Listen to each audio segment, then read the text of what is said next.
여러분 DSR 쉽게 말하면 총부채 원리금 상환 비율입니다.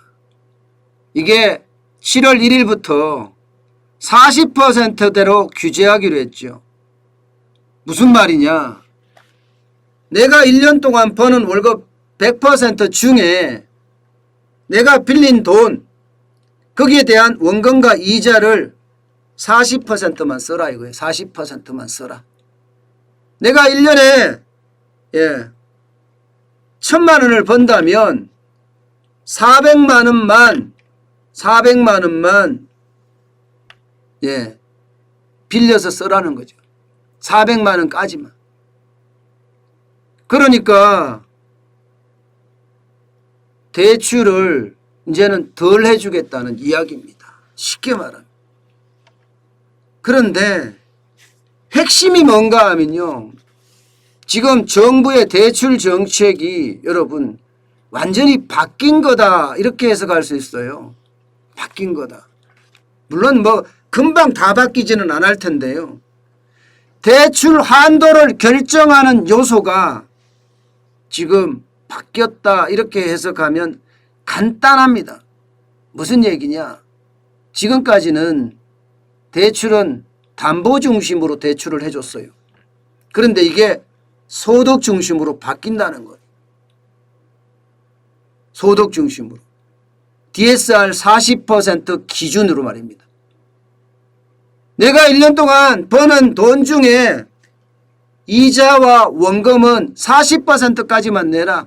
그 더 이상을 내면 더 이상 대출 안 해주겠다. 이런 얘기예요. 이런 얘기예요. 이렇게 되면 여러분 결국은 소득이 적은 사람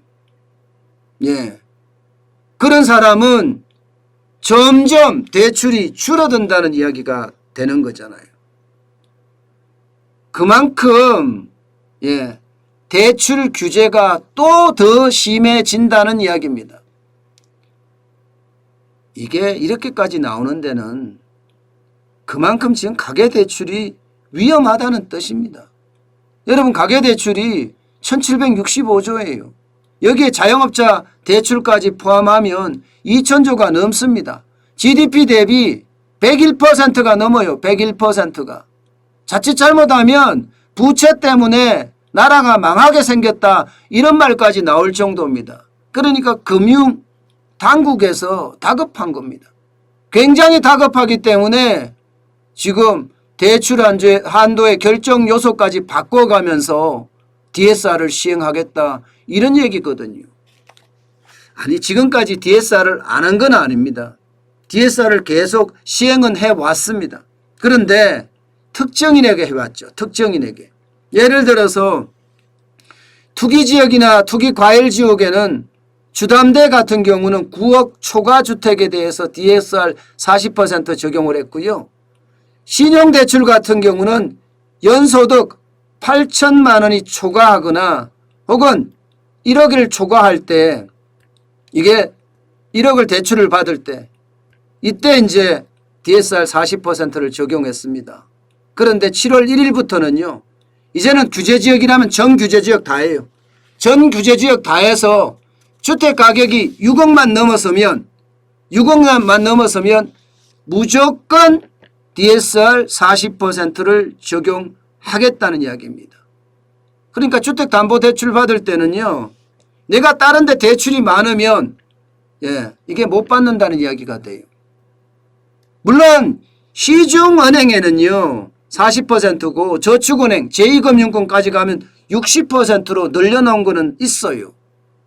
그렇지만 규제지역에서 6억 이상 초과주택에 대해서 DSR을 적용한다 그러면 그만큼 대출을 안 해준다는 이야기입니다. 서울에서 만약에 하려고 그러면요. 서울에는 83.5%가 여기에 해당되고요. 경기도는 33.4%가 여기에 해당됩니다. 여기에다가 신용대출도 이제는 소득에 연소득에 관계없이 무조건 1억이 넘는다. 1억이 넘는다. 이러면 DSR 규제를 하겠다는 얘기. 1억이 넘는다. 이 말은 여러분 여러분들이 대출을 받을 때 대출 받기가 굉장히 까다로워졌다 이렇게 해석을 하면 될 것 같습니다. 예. 물론 여러분 이 DSR에서 제외되는 것은 있어요. 제외되는 것은. 이 제외되는 것은 반드시 좀 알아놓아야 되는데 이건 포함을 안 시키는 거예요. 예를 들어서 전세자금 대출이라든가 예적금 담보대출이라든가 보험계약 대출이라든가 그 다음에 기존의 대출을 연장하거나 재약정하는 것은 제외합니다. 물론 대출을 연장하는 것이 아니라 이거를 대출을 더 올리겠다, 상향 조정하겠다 이러면 적용을 합니다. 그러나 있는 그대로 연장하는 것은 적용을 하지 않습니다. 적용을 하지 않습니다. 이것은 반드시 알아놔야 될 생각 중에 하나가 아닐까 싶고요. 중도금 대출 시에도 규제 적용 여부를 이게 하지 않는다. 이런 쪽에 가깝게 적용이 됩니다. 여기에다가 말입니다. 심각한 거. 신용대출은 1억까지 해주지만 신용대출은 1억까지 해주지만 1억에 대한 것을 만기를 땡겨버려요. 만기를.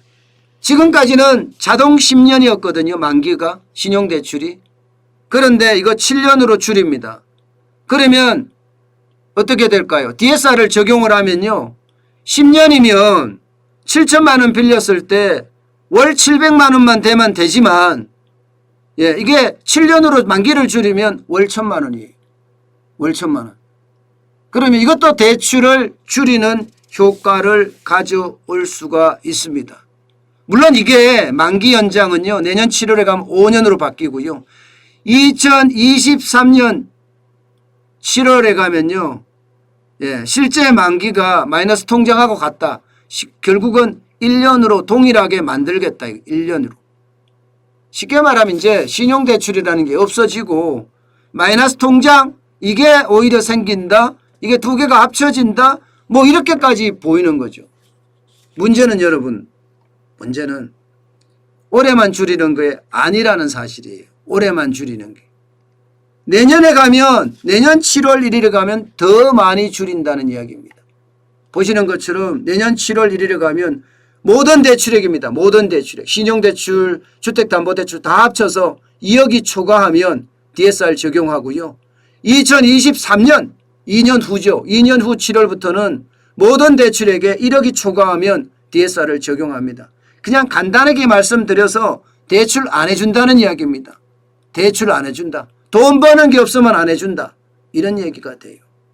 이러면 여러분 솔직히 저소득층에게는 저소득층이라기보다는 소득이 적은 사람들 이런 사람들에게는 앞으로 대출에 대한 혜택이 그만큼 줄어든다는 이야기예요.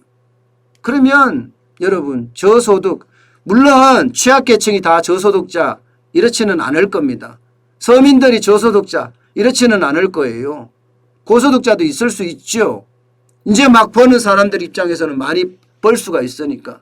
분명한 것은 취약계층이나 서민에게는 또 불리한 정책이다. 그렇게 이해할 수 있을 것 같습니다.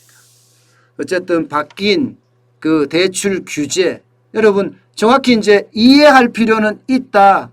이렇게 생각하시는 게 좋을 것 같습니다. 정부의 규제는 언제까지 갈까요? 진짜 끝간 데가 없네요. 그죠?